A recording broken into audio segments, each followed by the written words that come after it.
Hello, my friends and earthly neighbors, and welcome to Friday Live. And as you know, I love to sing the song, It's Friday, thank God it's Friday. I've been off the air for a long time now, actually. We've been going through a lot of changes. This is Friday Live for January 26th, 2018. Welcome, all my friends and friendly neighbors. Namaste. I hope you had a nice holiday season. And I say that kind of suspiciously because I know that the astrology and the planets have been raising havoc with us. In fact, I would say this last holiday season was probably one of the most gloomy Christmases I have ever experienced in my life. I mean, I was just trying so hard to stay optimistic. And I think it had to do a lot with Saturn entering into Capricorn and things getting serious. Uranus went direct on January 3rd. Currently, we have all planets direct. And in layman's terms, what this simply means is that we are moving forward in our karmic stories. And we are moving at the fastest pace that spirituality can move, which is all planets direct in motion. So 2017, if you are new to watching my show, I just want to encapsulate what I think 2017 was and talk to you a little about what 2018 is. And today we're going to have a really great show, by the way. I'm going to talk to you about an upcoming lunar eclipse. I have an amazing guest named Bloom Post, who is a shaman and has tons of ancient wisdom for us. And I have some announcements, and I'm going to talk about what books I'm reading at the end of the show and give some other little goodies out to you. But first, let's talk about kind of the year in summary. 2017, and I've talked to a lot of lightwalkers also and kind of compare notes, other astrologers, my buddy David Palmer. We've all been talking about what was 2017 about. And I think we all agree 2017 was a year where we were breaking from the karma we were born to.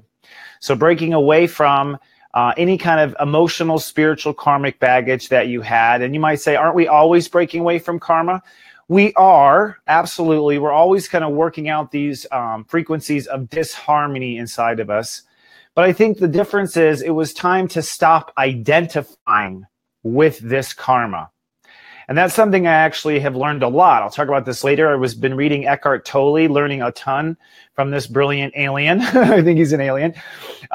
Is that our mind and our ego tends to create our identity based on our pain and our suffering. This is just a natural thing we do.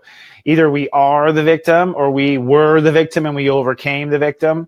And a lot of us identify who we are based on the struggles that we've gone through from in our early life.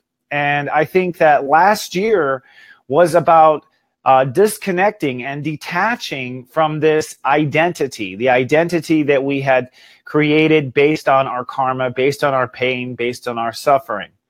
And not only did we detach from this identity, but we had to kind of move and try to discover a new identity. And I'm not sure that we actually discovered a new identity. I don't think that has happened yet. In fact, I think that's what a lot of 2018 is.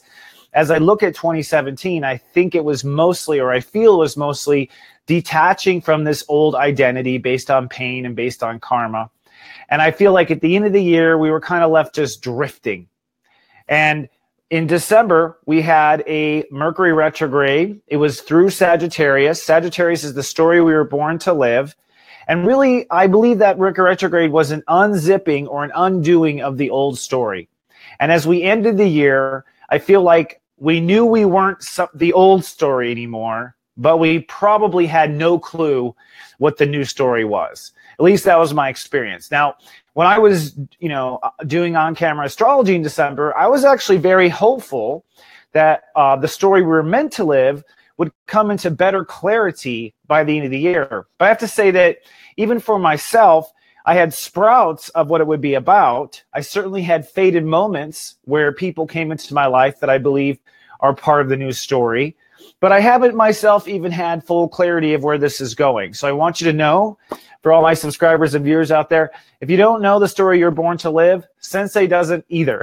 Okay, like all I know is the next step. And to some degree, that's what makes life surprising and exciting. So here we are in 2018. What is 2018 going to be about?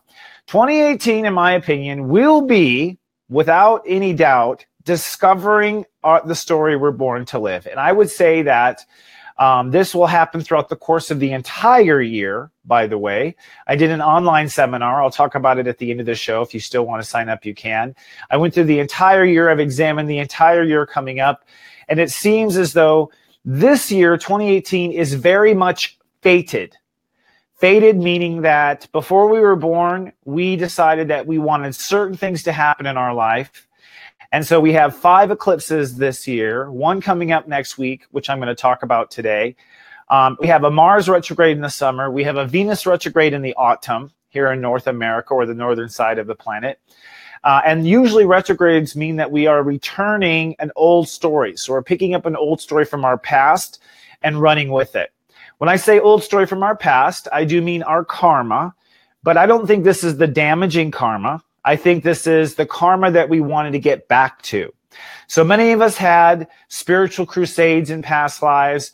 We came into power only to be hanged and burned by the church. You know, we had a lot of attempts to bring enlightenment to the earth in past lives, and most of them failed, from my understanding. They must have failed because look at the earth. It's totally a disaster, right? Like everyone is in the darkness. Everyone is in fear. So, you know, there's been a few little sprouts of light, but the population hasn't accepted and received this. So come this summer and through the fall, I think a lot of fated things are going to happen, and we're going to find ourselves by the time the sun moves into Sagittarius this year. And when the sun crosses the galactic center this year on 2018, I predict that you will be clear on the story you were born to live. And I've been doing so many readings, by the way. I held that reading sale on Black Friday, and I booked up my entire January, most of February with readings. And I have to say, almost every client I've been reading, they're in total synchronicity with this as well. That's where I get a lot of my data, by the way. I don't just look at the planets. I look at the individual charts of all my clients. And I can see that there is indeed a trend going on now for people to get onto their spiritual life purpose. Now, that brings me to my first topic I want to talk about today, which is an upcoming lunar eclipse we have next Wednesday. This is the first of 5 eclipses this year. We have 2 lunar eclipses and 3 solar eclipses this year. Most of the time we have 4. So 5 is different. Next year, by the way, in 2019, we have 6 eclipses. So this is our life and our karma speeding up. A lunar eclipse usually creates a spiritual deficit, or it is a destructive force, okay? A solar eclipse is a positive force. It's like a boost of energy. So this year we have 2 destructive forces and 3 constructive forces. So right off the bat, that tells you the universe is aiming for the positive here, but you can't build a new building until the old building is demolished. And that is what happens beginning next week. On Wednesday, January 31st, we have our first lunar eclipse of the year. It is in Leo, and it is at step 11 Aquarius. So just to describe what an eclipse is and how it works, a lunar eclipse is when the sun and the earth and the moon all line up with the moon on the other side. So technically it's a full moon. That makes emotions on the planet very intense. And I have found that it's usually through intense emotion that we experience intense change. We witness intense change. So right off the bat, a full moon in Leo means simply that our hearts will light up. So the universe is sending all this sunlight into our heart, okay? Now, the eclipse comes from the fact that the Earth's shadow falls on the moon. And you can think of this metaphorically, literally. So all the shadow of the earth, all the pain, all the sorrow, all the worry, all the fear of the earth falls onto the light of the moon. And what this does is it makes us suddenly very aware of all of our shadow energy. It makes us very aware of whether or not we have done our shadow work or have not done our shadow work. In other words, have we faced our shadows? Have we faced the unknown? Have we faced our fears? And the reason why this is such a doozy is because we're talking about the shadows and the fears of the heart, Leo. The heart is the heart of the soul. It is the center of our personal manifestation and creation. And so this is a lunar eclipse that's going to get to the heart of some of our own personal dysfunction, okay? Now, I don't want you to feel bad whatsoever, because I look at this as a way, a natural bulldozer that the universe brings in to clear out the old and allow the new to rise. Now let's talk about step 11, because to me, that is really the most powerful significance of this. Step 11 is integrity. All right. And the 11 comes very simply from, I love myself, I love the world. That's what integrity is according to spirituality. So when you love yourself and you love the world, you're in integrity. Now, if you're like me, you have been out of integrity a lot your whole life. Okay, like there have been many times where I love the world, but I did not love myself. There have been times when I loved myself and I did not love the world. There have been times when I didn't love myself and I didn't love the world. And I want you to know, especially with my learning with Eckhart Tolle, anything from the past is irrelevant.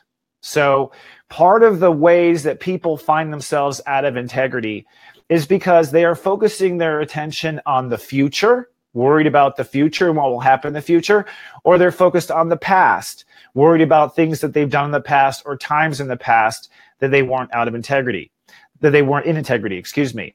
So this lunar eclipse is basically an integrity check. It is going to send a tremendous amount of light energy into the concept of integrity. And if you are loving yourself and you are loving the world, you are in integrity. By the way, it doesn't matter if you weren't in integrity the day before. It doesn't matter if you fall out of integrity the next day, okay? We all come and go with this sense of loving ourselves and loving the world and being in integrity. But I do believe that there are certain characters on the planet who have been out of integrity with themselves, out of integrity with the world for a long time. They're not watching the show, okay? Like they're not trying to stand in their heart. And so they're going to take a hit on Wednesday. Now, taking a hit could happen, so to speak, up to 2 days prior or 2 days after the eclipse. So I actually have already seen the signs of the eclipse energy with some people that I know, particularly Aquariuses. I've noticed Aquariuses and Leos have already been taking a hit. And what I mean by taking a hit is any area where you are not loving yourself, any area where you're not reflecting that love to the world, suddenly it gets exposed. That's what integrity means. Like that's what the hit is. It gets exposed. So you can't hide it anymore. You can't hide it from yourself anymore. You can't hide it from the world anymore if you've been wronging the world. Considering the current political climate that we are in here in the United States, I'm expecting some major story shifting next week. So if you think it was crazy in the last few weeks talking about, our president and all this crap going on, which I'm not going to get into, but I think that we're going to start to see what's really in integrity, what's not really integrity. And that includes the media as well as it includes the actual players that they are reporting on. Now, in this eclipse, I'll just give you some pointers here. The truth of the matter is that the universe is supporting integrity. What this ends up doing is the lunar eclipse at step 11 Leo means that people who are not in their heart, who are not living in their heart, are going to take a hit. Suddenly they're going to lose the light. And they're not going to be able to steal the light from others in that moment. They're going to slip or fall off the skateboard, so to speak. Yes, they can get back up. But everyone saw that they tripped. They saw that they tripped. They won't have the energy to be corrupt in this next week period, I don't think. In other words, it'll be very difficult, very tough to be out of your heart in this next week. But it'll be very easy to be in your heart. You're going to find that if you are in integrity, you shine. And in my opinion, this eclipse is the first step to the new leaders rising. Because what this eclipse does is says, hey, anyone who's in an integrity, loving themselves and loving the world, will rise up and be supported by the universe. Anyone who is not in integrity will take a hit. And this is where I think, if you want to talk about God interfering with free will, eclipses is when it happens. Everyone has their free will. They can do whatever they want.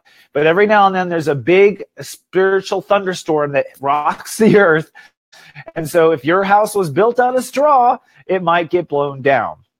And I want to talk about a few just of the aspects of this eclipse and help you out with it, the way it works. For one, the moon is not only going to be eclipsed by the Earth's spheres and shadows, but it's conjoining the asteroid Ceres. And Ceres is typically associated with grief and associated with separation or divorce. It's quite often indicates divorce in relationship charts. It also represents whether or not we are nurtured or not. It's kind of like an advanced Cancer energy, so it deals with emotion and grief. I think for many people, because the moon the moon is in, Leo, and the shadow is coming upon the moon, that for many people who have been dealing with grief all their life, as I spoke about in 2017, for many people who have had this be part of their story, this eclipse is actually going to be what kills that story for good.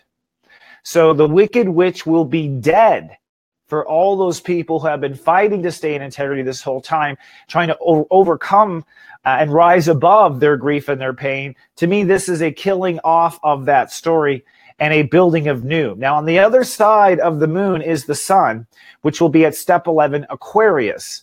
And step 11 Aquarius is integrity of self and humanity. So by being in integrity with yourself, you are naturally in integrity with the world. And so this is a punch, if you will, a positive light for the age of Aquarius. You could say it's the first step from the universe. The sun on this day will be conjoining Venus at step 16 Aquarius. Step 16 nets to a 7, which is spirituality. So basically our hearts are saying, gone are the shadows, gone is the darkness and the suffering. What lights up is our spiritual integrity in society, and we're opening up to our spiritual calling, step 16 in society. So this is a big boost for those, again, light workers and light walkers who are here to help the world. Now, Saturn has been the big bummer since Christmas, if you don't know. Saturn moved into Capricorn, literally December 20th. Saturn is the serious sign. It is where we get serious. It's where the universe is forcing responsibility. And Saturn is in Capricorn, saying that we're being told to take responsibility for our responsibilities. So Saturn in Capricorn is basically a slap from the universe saying everyone's got to get to work. They got to get to what they've promised to do. And anyone who's not being responsible is going to have a hard time. Saturn will be at step 4 during this eclipse. Step 4 is when it's time to detach from old control mechanisms and start to look to our new one. So this is not only a fall of people who are out of integrity, but this is a fall of people who are using control for control's sake. So it's a double whammy. And it's a positive for those of us who are in the light and striving to be. Interestingly enough, Saturn will also be conjoining Black Lilith at that day, which is going to be at step 9 Capricorn. Black Lilith means that we as a culture are facing our fears. Black Lilith is in Capricorn, so we're facing our fears around control. And I think that's why there's a lot of fear right now about the U.S. government and about the stock market and about our control systems. That's Black Lilith saying it's time for us to face our fear. Having Saturn conjoin Black Lilith means we will, in this eclipse, be taking responsibility for our fears. In other words, not allowing our fears to run away from us. And Black Lilith is at step 9, so it's also fears around action, fears around ego, fears around survival. So this hits us at a very primal place in our consciousness. Interestingly enough, also, will be Pluto. Now, Pluto's at step 19 Capricorn. It's higher up than Saturn. Pluto is death and rebirth. Step 19 is manifestation. So at this moment, we are going to be birthing and allowing an old structure of our control to die. And Pluto will be directly opposing the part of fortune, which is at step 19 Cancer, which means that we will be building a new emotional security at the same moment. So it's a very dynamic moment where old structures die, new emotional security is born. And that will probably do just from seeing the bad people go down. Okay, like we're like, woohoo! Everyone will feel better on that in that sense. So Uranus is direct and has been since January 3rd. Uranus has been working on us to build a new character and a new ecosystem. This will be the last time it's at step 24. It's been at step 24 all month. We've been opening up to a new character all month.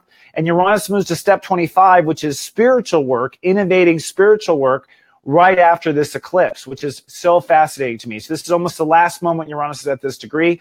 This indicates that a green light, basically, for all people who are here to do good and be light practitioners on the earth. Jupiter will be at step 21 Scorpio. This means that during this eclipse, when the shadow falls, we are opening up to a new boundary structure. We're opening up to new comfort zones. Basically, we're moving into uncharted territory.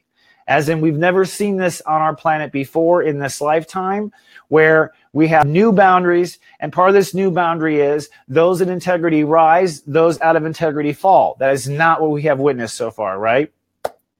Mars will be at step 3 Sagittarius, and that's one thing I want to talk about real quick. You know, we have been working on the story we were born to live. The story we were born to live, I believe, is in Sagittarius. Mars moving into Sag now means that our story is officially moving forward. So the first chapter in our karmic book is that the powerful leaders were called out. The ones who were corrupt were starting to get called out. The ones who were not corrupt were left standing. That's the first chapter of our book. And Mars at step 3 is a Grand Master step, which means everyone's belief will change about something next week. Something core. And this is a core belief. Like I used to believe only good guys finished last. I used to believe that there was nothing we could do about corruption. I used to believe that the dark would prevail because that's what seemed to be happening. But there will be a ray of hope, and there will be a change in belief. Neptune and Chiron, the last two I want to talk about, will also be in very spiritual degrees. Neptune's at step 12, Pisces, and that means at this moment of the eclipse, we are opening up to a new spiritual story, which means that this is a new chapter in our karma. And Chiron's at step 25, which means that we are healing the potential for personal enlightenment and goodness. So I know that's a mouthful, but I want to give you the full total of it. What does it boil down to? It boils down to this, that we are at a moment where the universe is supporting you living in your heart and living in integrity. Living in integrity is according to what your heart believes and reflecting that to other people as well, so that you basically practice what you preach and you love yourself and you love others. If you're in that light, I believe you're going to do well. And that has not been the way we've experienced life so far. I think up until now, we have been reliving karmic patterns. We've been reliving our karmic pain. But I think this is the first big step here for us to move towards the light. The last thing I'll say is this will eradicate our last lunar eclipse. We had a lunar eclipse at step 15 Aquarius that hit last August 7th of 2017. And what that did was break apart our peace. And I bring this up just so you have some sort of relevance to it. So when a lunar eclipse hits, it kind of shatters things. It was at step 15 Aquarius, and that means in August, our social peace was shattered. Now, would you look back at the last 6 months, since August to December, and can you see for yourself that indeed social peace was shattered between August and the end of the year? Everything went into a big ruckus, right? This new lunar eclipse means that the old definition of integrity will be shattered, and that people out of integrity will be shattered. And I think that you will see that this falls apart in this next 6 months to our next eclipse, which is coming up this summer. So lots to talk about there, lots of fun stuff. But I don't want to be the only one talking here today. I've actually brought a guest on. I'm bringing a guest on. Her name is Bloom Post. She's a shaman, and I had the pleasure of meeting her actually last October when shifts started hitting the fan. Go ahead and bring her on, Troy. Please welcome to our show, Bloom Post. Hi, Bloom. Hi. Thank you for having me. Thanks for coming. My head is spinning a little bit from everything I just listened to, and I might need a moment to breathe into my belly to take all of that in before we start this interview, because that was great information, and just really, I just love the way you share it and what you share and all the different pieces to weave the web. And there's so many different pieces that I will need to listen to that again to really take it all in. That was really good info. Thank you. I really appreciate that. And I guess I actually met you through a reading, I think it was October, and I intended on bringing you on actually at that time. But at that point, my peace began to shatter. I fell into a ton of anxiety and couldn't have you on. But did you, as a shaman and a practitioner, what did you notice last year? What were the trends that you noticed with your clients and people? The whole year, we would need a whole other interview. Okay. I want to take a minute and touch on this word integrity, which Okay. this will answer your question, but it's also because I looked it up while you were talking. I talk with clients and students a lot about integration, and integration and integrity are connected, and they come, the Latin word that they derive from is integer, which means wholeness, whole or complete. Wow. And so you're talking about integrity, which is related to integration. And for me, it's about being able to integrate all of this information you're sharing, or integrate the experiences, integrate the patterns that we're seeing happening. And I love how you share the patterns and let people see the programs and get an idea of what to be aware about. And my calling on the planet, which you spoke to a number of times as you were just sharing, I feel my calling on the planet is to support people in being in integrity and integrating all of this stuff you're talking about, because I can sometimes feel overwhelmed by the information and then go, now what? And also being sensitive, empathic, like many of the people listening to you, they're recognizing what you're sharing and then going, I feel it. Oh, crap. What do I do? Because they're feeling everybody else's energy in it too. And so I love that you talked about integrity, because to me, that's wholeness, and integrity comes from integration.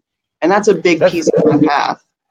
That's a brilliant point. Thank you for adding to that. And integration of oneself. I feel like a lot of our prior life until now has been where we're very fragmented inside. Our thoughts, our feelings, our psychic energy, everything is in different departments, like subjects in school.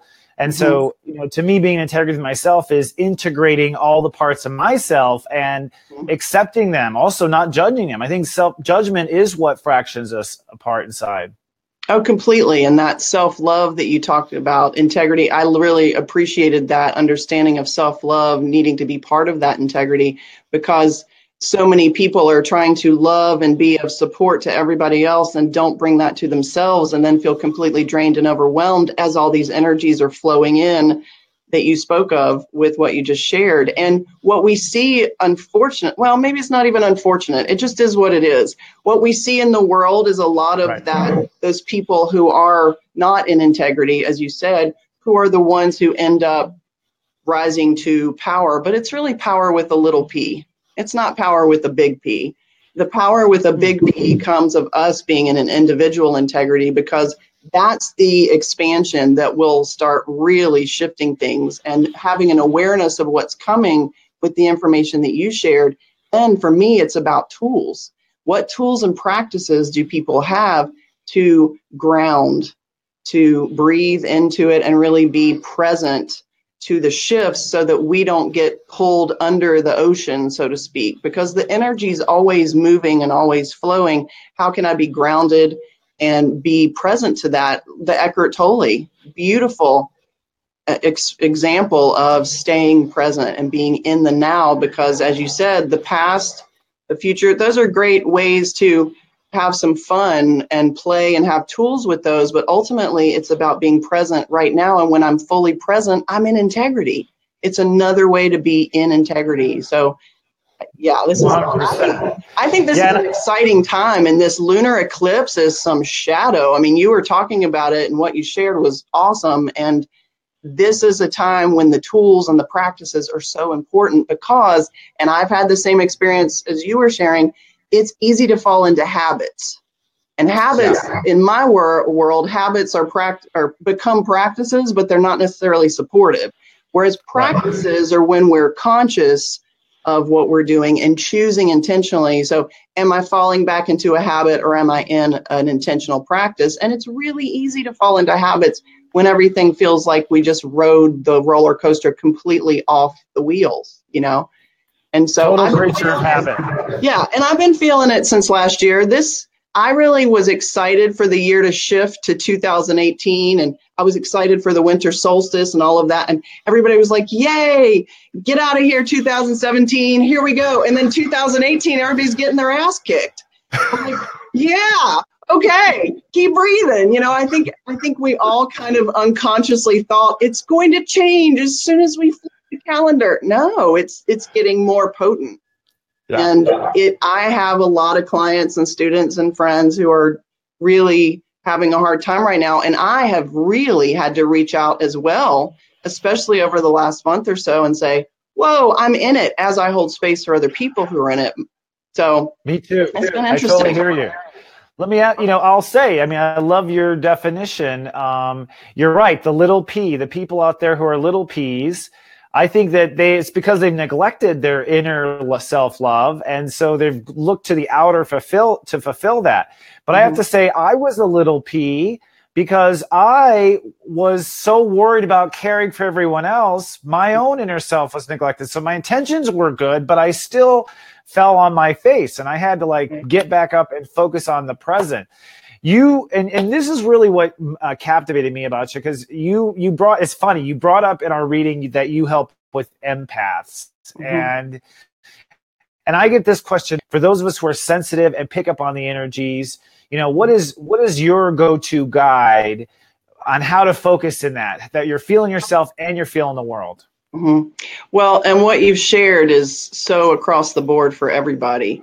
We're actually taught that it's selfish to take care of ourselves first. There's this collective cultural programming that we're often, if you're taking care of your needs first, we're considered selfish instead of taking care of ourselves first so that we can be better support to others without feeling exhausted, without feeling drained, without feeling like a martyr, without losing it, and truly being able to hold space for people. I often tell my students, you got to stay in the boat.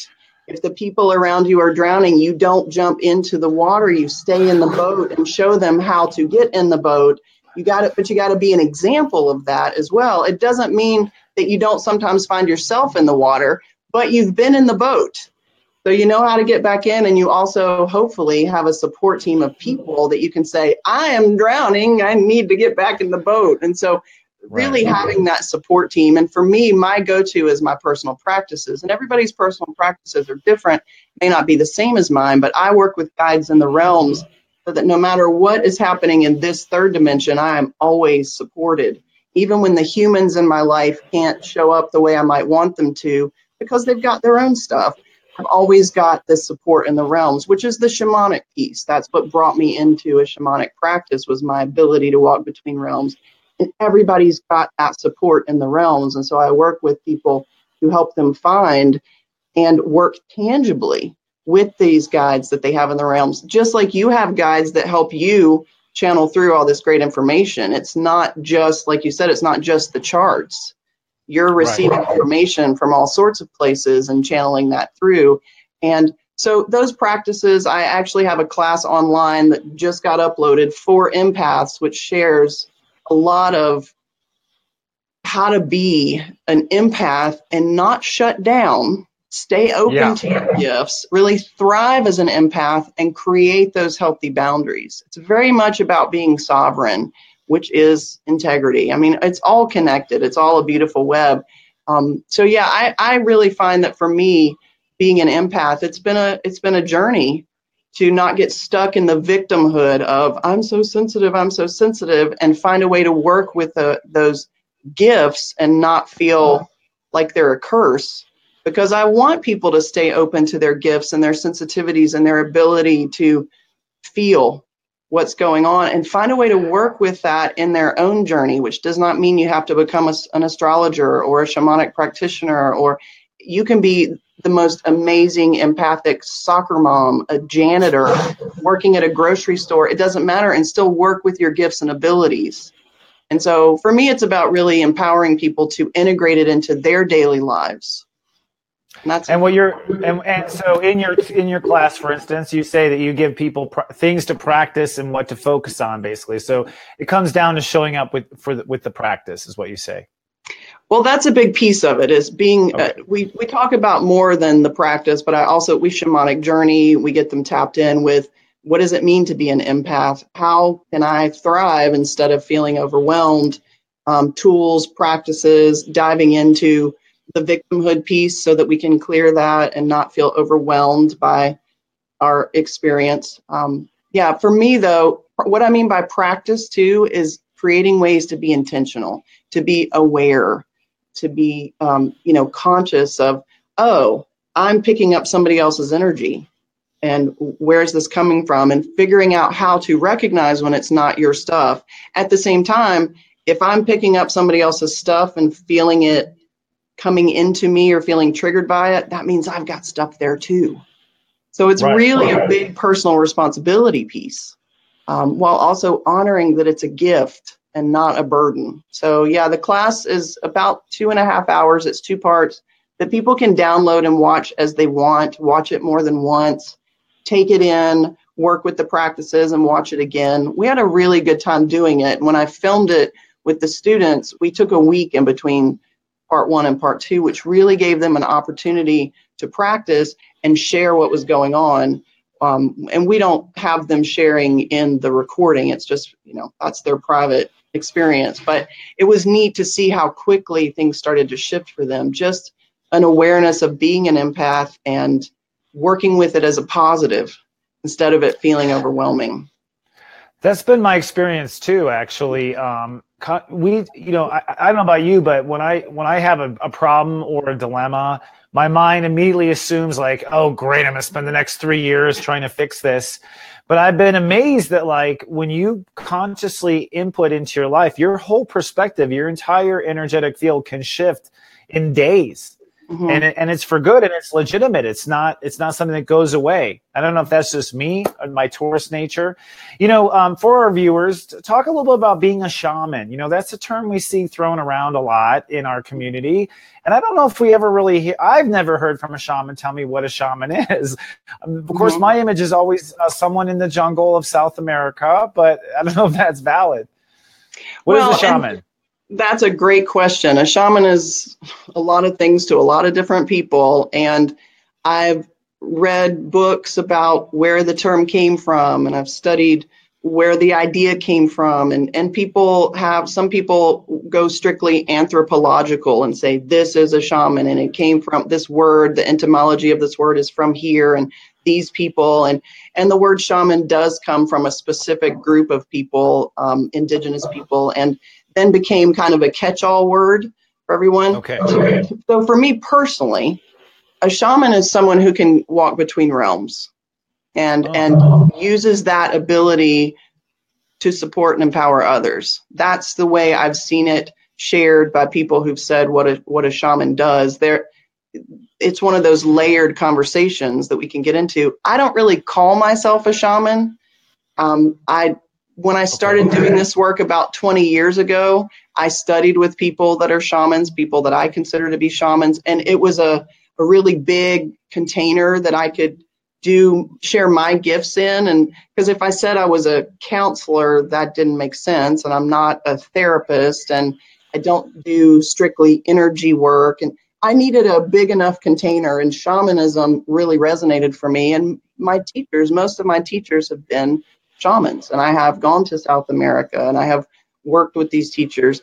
For me, though, it's about really bringing it into this Western space where shamanism isn't for everybody, but how can we still get the gifts from it? Not everybody wants to necessarily go study and sit with the things I've sat with. However, I can integrate that into my Western experience and be of support to a lot of different people with a lot of different backgrounds and completely different beliefs, because as a Pisces, I'm very inclusive. So, we Pisces are all about everybody's welcome. And I really do believe that. So I consider the work I do to be new paradigm, evolving into a way that we can all carry our shamanic experience, whatever that means to us. I hope that answered your question. That did. I'm curious about what you mean by going in between realms. Is that what we would call a channeler or someone who is psychic in the Western world? Is it about talking to God, plant medicine and plant god and goddesses? All the above? It's all of the above. For me, when I say walking between realms, that means I am connecting tangibly and communicating and interacting with energies that aren't necessarily seen by other people.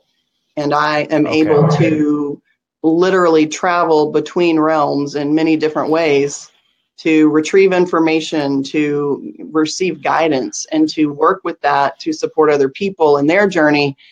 For me, though, it's really about empowering other people to be able to do the same thing. And so that's where the shamanic journeying piece comes in, giving them a really simple, effective, potent, tangible way to connect with their guidance in the realms.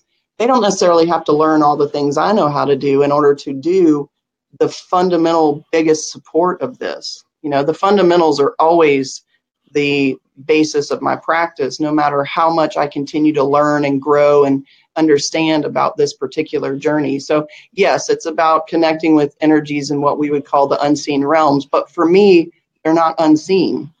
Right. They're here just as tangibly as you are. And so what would you consider the fundamentals? I noticed that you do mentoring, shamanic mentoring. So what are the ABCs of shamanism in your opinion? Well, the ABCs are really what we've been talking about. What are your personal practices? What are your tools? Shamanic journeying to create personal relationship with your guides so that it's not an accident when you have that really auspicious occurrence. It becomes your natural way of being in the world. And consistency. That's where the shamanic mentorship comes in, which we do online, where people connect with me twice a month for a live group session, because the consistency is what's really changing things for people. If you go do yoga once a month, that's great, but you kind of have to start over every time. If you go 10 times a month, it gets easier and easier, and you're creating personal relationship with yourself and with the practice. Same thing with the mentorship online. The more you connect with your guides, the easier it gets and the more tangible it gets. And the more you realize you're not really crazy, those things are actually happening. That was my experience growing up, was thinking that I was nuts and then realizing, wait, this is shamanism. I'm not nuts just because the people around me can't see what's going on. So yeah, the consistency, working with what's intentional and a practice for you, and just continuing to show up, a willingness. Those are the fundamentals. And that some of the tools that I work with really starts with shamanic journeying, which anybody can do. I'm all about grace and ease. I am old enough now that I have done a lot of different ways that were not easy.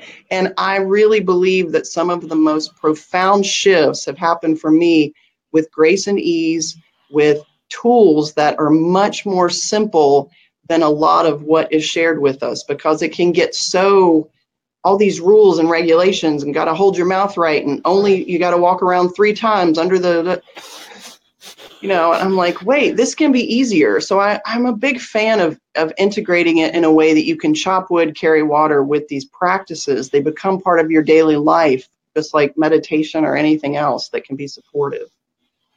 I completely agree with you about consistency. I think that is probably the key secret right there. And I really noticed that myself. You know, when I was a kid, I thought I was a creative liar. And until what I was lying about turned out to be prophecies that were true. And then I started to see, oh my God, this isn't me lying. And I would feel guilty about it and all these types of things. And then when I got into actual doing readings like 5 days a week, oh my God, the consistency just builds such a fabric for yourself, and of certainty. And it becomes really important in the hard times. Like, and I will say, like, when I was going through a hard time last October, November, having a hard, because I hadn't been supporting myself, my mind wanted to think that everything was lost. But that same side of me that speaks clearly in readings that I've been consistent with, that side told me the whole time, no, we're fine. So I don't know if I would have trusted that voice inside of me had I not been so consistent prior and had such a consistent practice. And then I've been in Buddhism too a lot, and Buddhism is all about consistency of practice too. So I hallelujah you on that. I think that's absolutely true. And it's great that people have you as a support. Tell me about your Plant Spirit Totems book. You have a book out, right? I do. Here it is. Yay. This is my second book. The first book is Shaman's Toolbox, which really gives the basics, the fundamentals that we've been talking about are in that book. And anybody can do that. Shaman's Toolbox. It's on my website. It's on Amazon.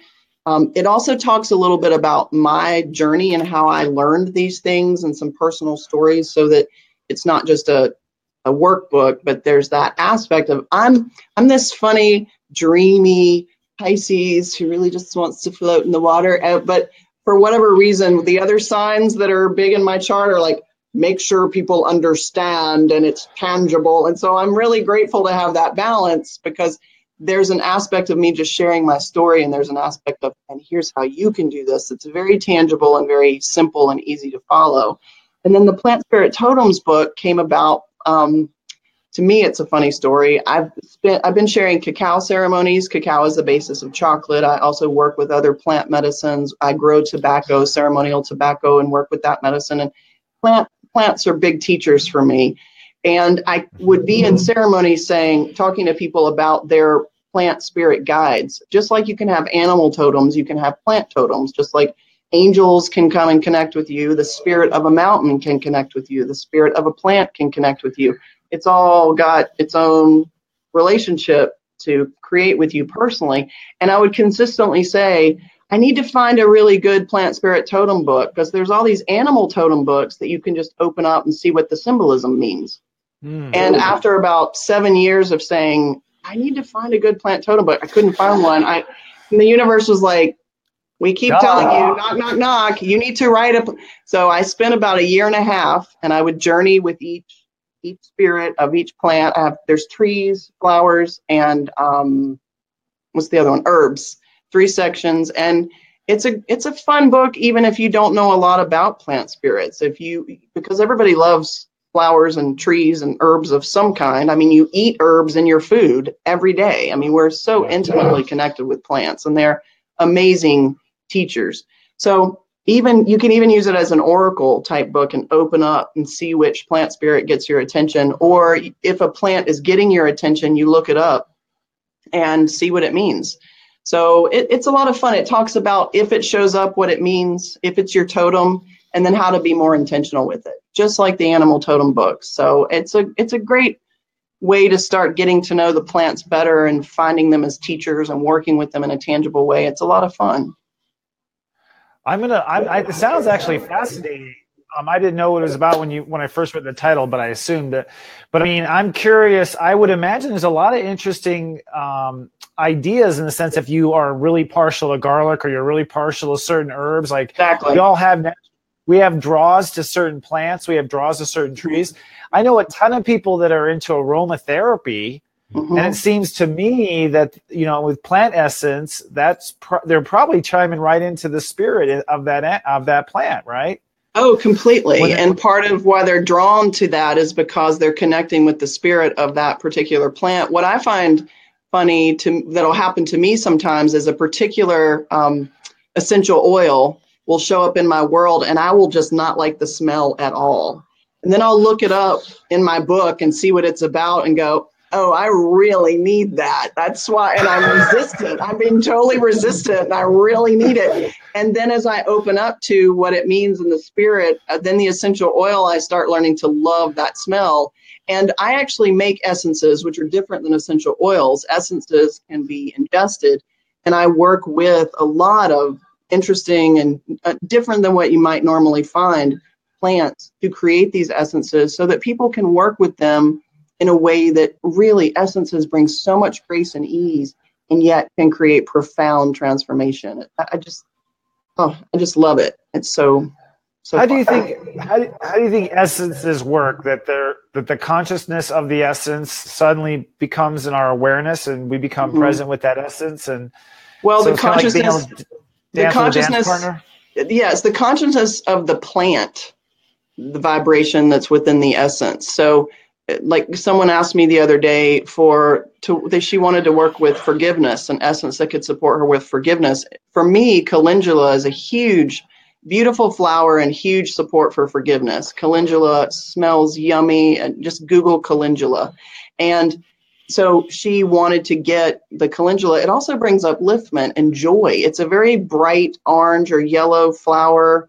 It's a little sticky because it just loves to be next to you and cozying up with you. It's just got a really lovely relationship, lovely personality, lovely energy. And so now she's working with that essence. And the beauty of it is that she sets her intent. You set your intention with the essence first, And then as you bring it into your body, it's a physical way to be working with the plant spirit. And because we're third dimensional and we can be really dense, it helps us to have that physical connection through the essence. Or if people want to work with essential oils, putting them on your skin or if that's safe. I don't work as an essential oil practitioner, so I should probably not talk about that. But working with the essences, especially, it gives you a physical way to connect in. The truth is, you can connect with these energies in the realms at any time. Angels, plants, animals, all of it, they're all available, but these are ways that, give us a tangible way to get connected in. That's why I love sitting in ceremony.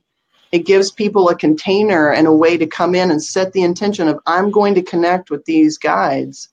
And with someone like myself holding the container, they have an easier time doing that. So it's really giving you a way to connect in physically, because our human self needs that. Would you mind explaining the difference between an essence and an aroma therapy again? Sure. I mean, an essential oil is a completely different.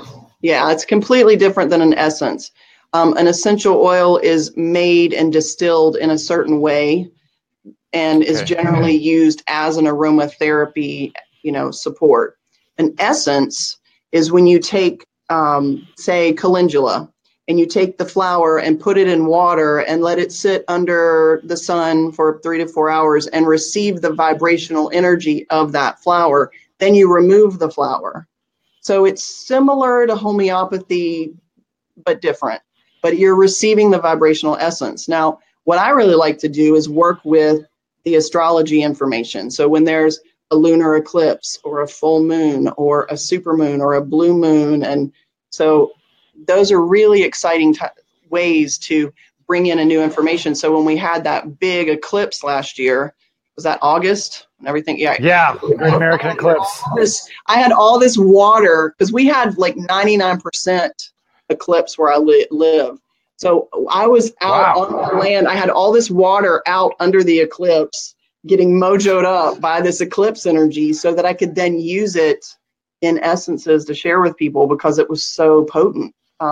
So working with the full moon, the new moon, the super moons, like I like to work with all of that. And I also make prayers and ceremony with the essences that I create. So it's a lot of fun. And you sell essences too on your website. Can we put your website up? And we'll put your website up so people can know. Oh, it's very simple, bloompost.com. Yeah, I have one question. I hope you don't mind talking about it, but I think it comes to everyone's mind. Ayahuasca. Can you talk to give us a layman's definition of what this is? We read a lot about it. We read about people, flying down to South America to try it, blah, blah, blah. What is the truth of it? Tell us the truth of what this plant essence does. Oh, honey. If you had ever sat with ayahuasca, you would never ask me that. Okay, there you go. Maybe you have. No, the reason I'm being funny, and I'm also being serious, because the truth of ayahuasca is between you and the medicine.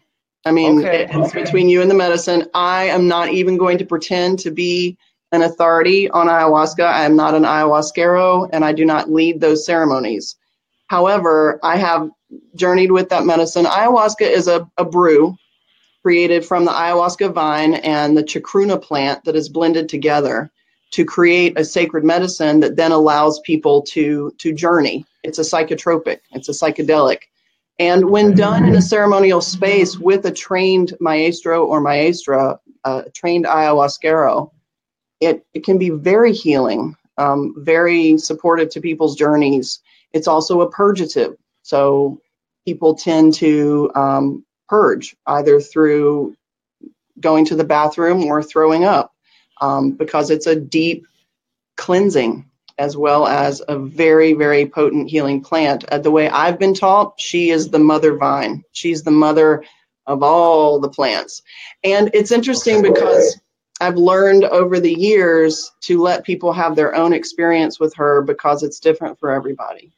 And I used to share with people when they would ask about my experiences, and I really feel like the medicine said, let them have their experience. So the one thing I will say is that it can be a powerful, potent healer. She is a powerful, potent teacher, and always sit with someone that you know is experienced and really knows what they're doing and who is trained. That's important, because then you'll have a really safe and sacred container to experience deep transformational healing. Having said that, I want to tell everybody out there, you can get the same healing, clarity, energetic mojo and never drink ayahuasca. That's the beauty. That's the beauty of plant spirit medicine, is you can connect in. I have an ayahuasca essence, so that you can connect in with the energetic vibration from a vine and the chacruna leaf that I put in the water and put out under the sun to receive that. You can also connect in with the spirit of ayahuasca and work with that energy in the realms. So it's very trendy right now to sit with that medicine. It's a beautiful medicine, and I'm a, totally support people who feel called. And it's also become very trendy. So if you don't feel called to it, I want you to know that you'll get wherever you need to go anyway. And that medicine can work with you regardless. So to me, it's another tool to help us wake up and heal, just like Buddhism or shamanic healing or any of, it's just another tool to get us there. Absolutely. And you kind of answer what I was searching for, like, going to the plant spirit totems. What I had heard time and time again from ayahuasca was that she is like the goddess of all plants. So in other words, very much an energetic fundament of all plant life on earth. And that's what I was curious about. So she sounds really awesome. But yeah, there's all sorts of, shrooms, all sorts of different plant medicines that take people on journeys. That's for sure. And when I share journeys with people, cacao ceremony, tobacco ceremony, different things that I do, I actually sing Icaros, the sacred medicine songs of ayahuasca. I sing in ayahuasca. And people have potent experiences that are much more graceful and easeful and can be integrated into their daily life. You can drink cacao and then go to the grocery store. I would not recommend the same thing with ayahuasca. Nothing wrong with that. They're just different. They're just different. Right. And I'm a big fan of grace and ease at this point. And when people feel safe, I find that they can really dive deep and do transformational work. And ironically, the one thing that's not mentioned in the Plant Spirit Totem book is ayahuasca, because I was saving it to write about that medicine last. And then the medicine said, they need to come talk to me if they want to know about me. And I went, all righty then, got it. And that's the thing. The plants are my teachers. I sit with a lot of humans too, but ultimately the plants, the spirits in the realms that I talk to, they're my primary teachers and my go-to. Yeah, she sounds like the godfather of plants. Like, you come talk to me. She kind of is, yeah. And when she reaches out and gets my attention, like, I know she has her own voice, and I'm like, oh, hey, how you doing? Because she's loving. I mean, she can bring us to like source, just oneness, infinity. But honestly, it scares the poop out of us. Infinity scares us a lot more than our shadow, to be honest, And so, it's a powerful, powerful medicine that I have deep, deep respect for. And Okay, I appreciate that, and I respect her. One last question before I let you go. I'm curious. You brought up using tobacco in ceremony, and as you know, tobacco, has a lot of dark industry around it and all sorts of things. What is the plant essence of tobacco, and where is that spirit useful and helpful to us? These are great questions. I had no idea we were going to talk about all this kind of stuff. This is juicy. I hope the people watching are enjoying it. They're like, what? What is it? Did you say tobacco? But tobacco does have a bad rap. Tobacco, what most people consider tobacco is cigarettes. Cigarettes are full of chemicals and additives. That's a whole other thing. Tobacco itself is a plant that you can grow in your yard if you have enough sunshine. It makes the sweetest, tiny little flowers that are so precious, and they're sticky, and they're a little fluted so that the hummingbirds love them. The leaves get really big, almost jungle tropical big sometimes, depending on the type of tobacco. But I'm talking about specifically smoking tobacco, which can get 6 feet tall easily. And it's just prolific in the amount of seeds that it creates. There's just every little pod that has seeds has hundreds of seeds in it. So it just gives and gives and gives. The way I work with tobacco is with a pipe so that I don't inhale. And I also work with something called Cingato, which is tobacco tea. I'm not going to go into all that right now.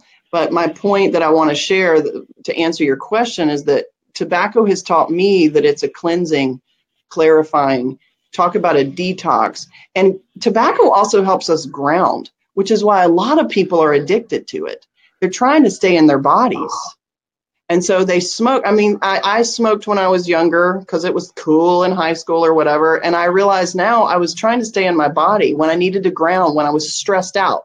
When people are all frazzled and stressed out, they go, and you just see them relax and ground. That's because the medicine of tobacco helps people ground and stay in their bodies. So a lot of people are using that as more of a crutch and a support, but not realizing what they need is grounding practices. So the tobacco supports them until they can find those grounding practices. It's also a cleansing, clarifying. So if there's stuck energy and you want to get it to move, the spirit of tobacco will help it get moving. You don't have to ingest anything to do that. Just ask the spirit of tobacco. It's got a deep connection with Turtle Island, North America, and the Native American people. It was very ceremonial to them. So there's all sorts of kinds of tobacco too. So it really is a very medicinal plant. And when I say a pipe, I just mean like a smoking pipe. I don't do Native American ceremony. I'm not trained in that. But I use it often as a way of smudging. I'll work with my pipe and I'll breathe in, the smoke and blow the smoke to smudge certain sacred pieces that I have. I also can get information, and I work with the spirit of tobacco as a teacher. I scry with the smoke. If you know about scrying in water, getting information, everybody can Google that. I don't do that.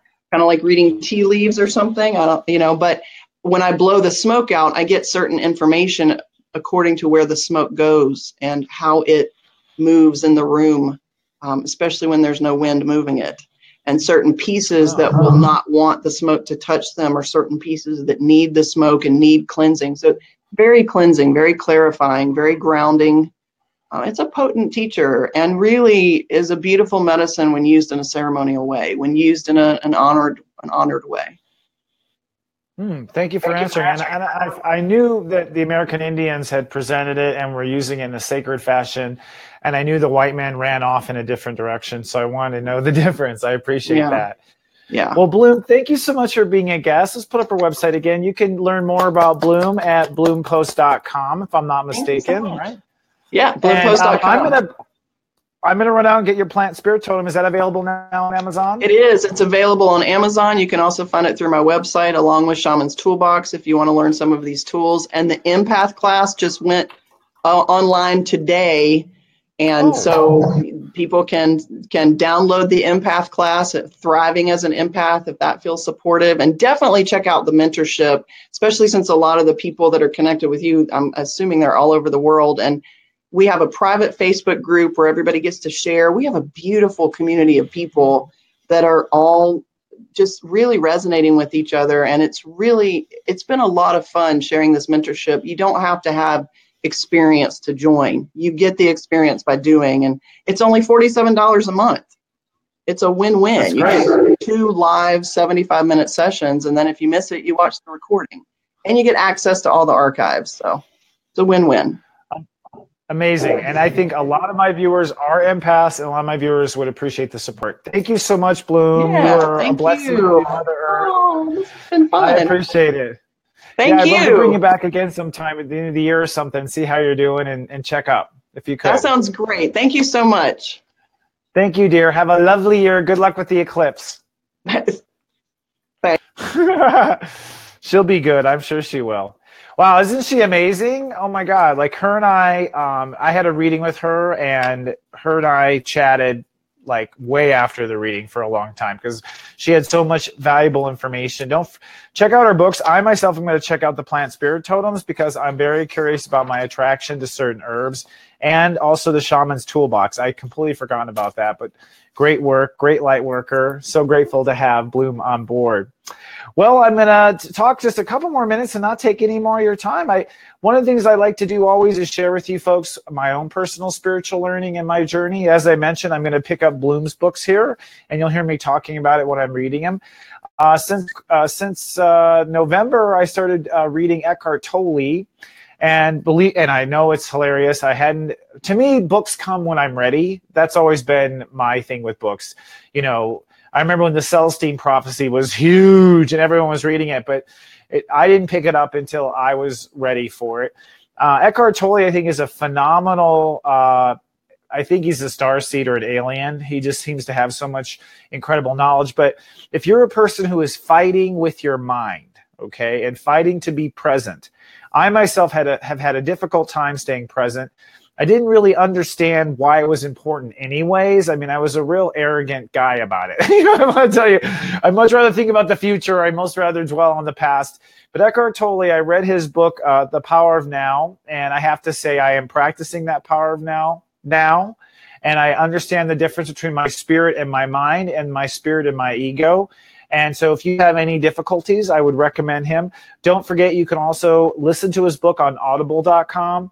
I listened to his book, actually, and I loved it because he has a German accent, and there's something you get from the tone when you hear the actual author read the book.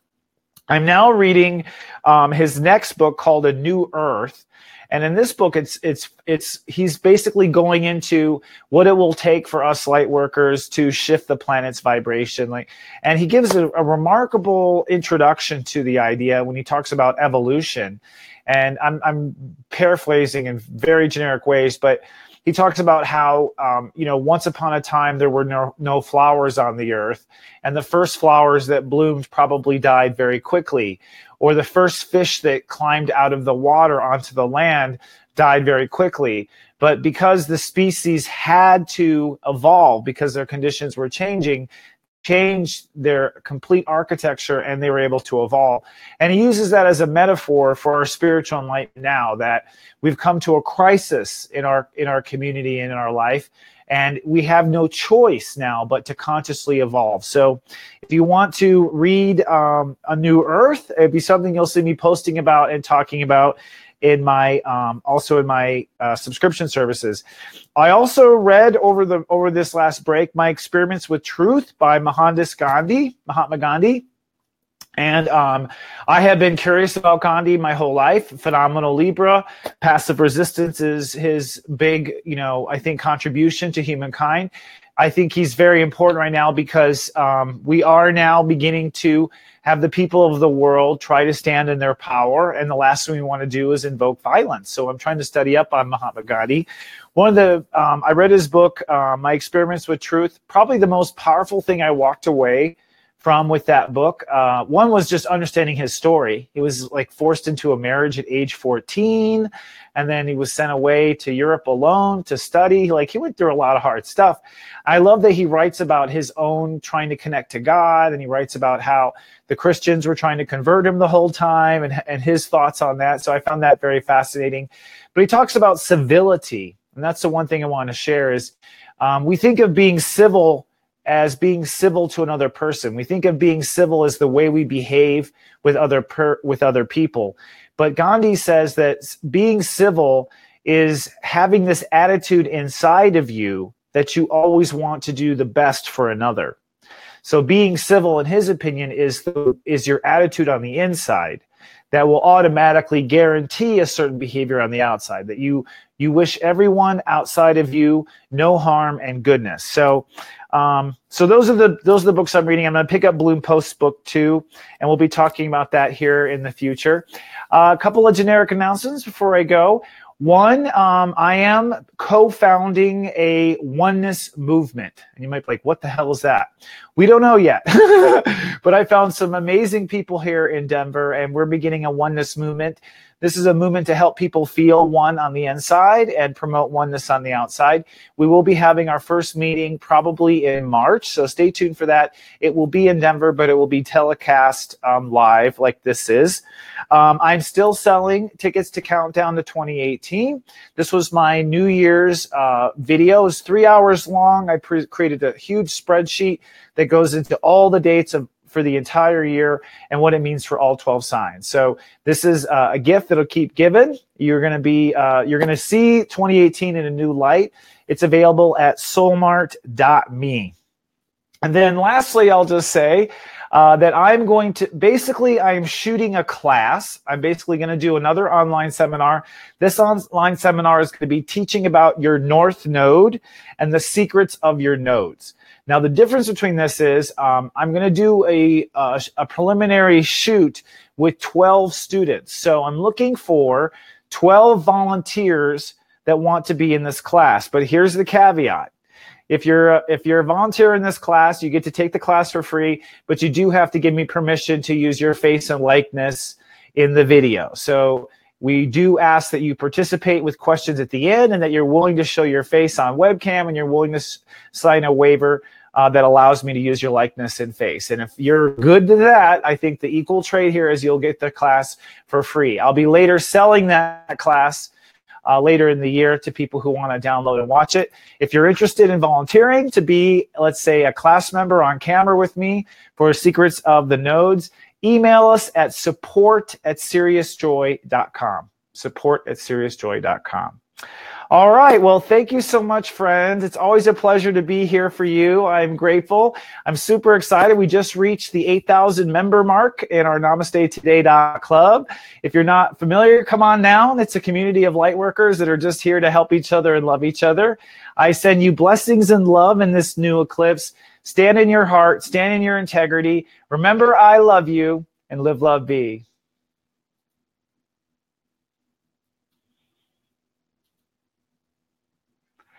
Whew. Thank you, Bloom. That was awesome.